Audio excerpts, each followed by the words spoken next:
It has been 2 weeks and 1 day. George Floyd was killed 2 weeks and 1 day ago, and in that time, so much has happened.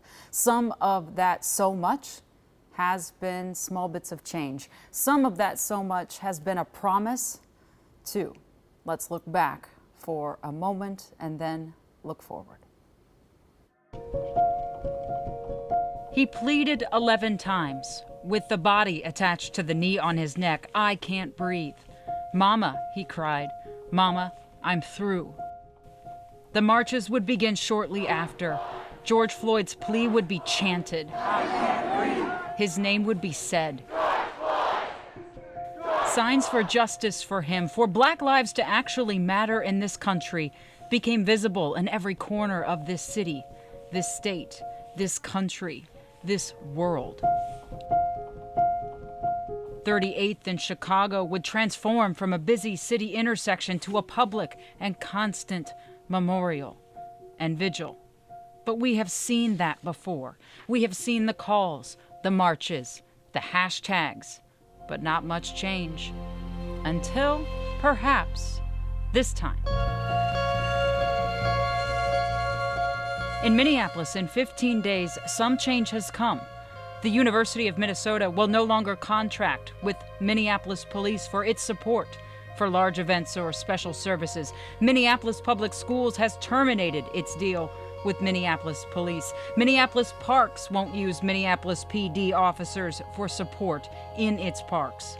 The Minnesota Orchestra won't use Minneapolis Police anymore for security. First Avenue won't either. The Minneapolis City Council put a ban on the police in their city being able to use chokeholds and neck restraints. The mayor of Houston, Texas, said that city, under his order today, will do the same. The Eric Garner Anti-Chokehold Act passed in New York. Congressional Democrats introduced broad police reform legislation. A majority of Minneapolis City Council members have said they want to end policing as it is today in Minneapolis and make it something new. A Black Lives Matter street mural in D.C. is so big you can see it from space with satellite imagery, and a section of that street is now officially named Black Lives Matter Plaza. New York City is prepping at least 5 city roadways to be named in Black Lives Matter's name, too.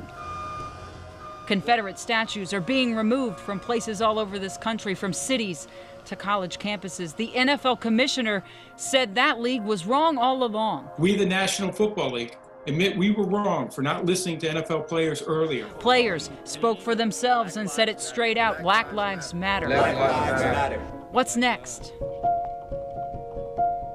The United States Army is thinking long and hard about renaming bases that bear those names of Confederate generals. Candidates now running for office must be clear on where they stand on issues of race and policing. And in August, a second march on Washington is said to be coming, August 28th. Yes, change has come, maybe in small ways in 15 days. But the question tonight is how much change will come. We don't know. But this time, so far, does seem different. How different?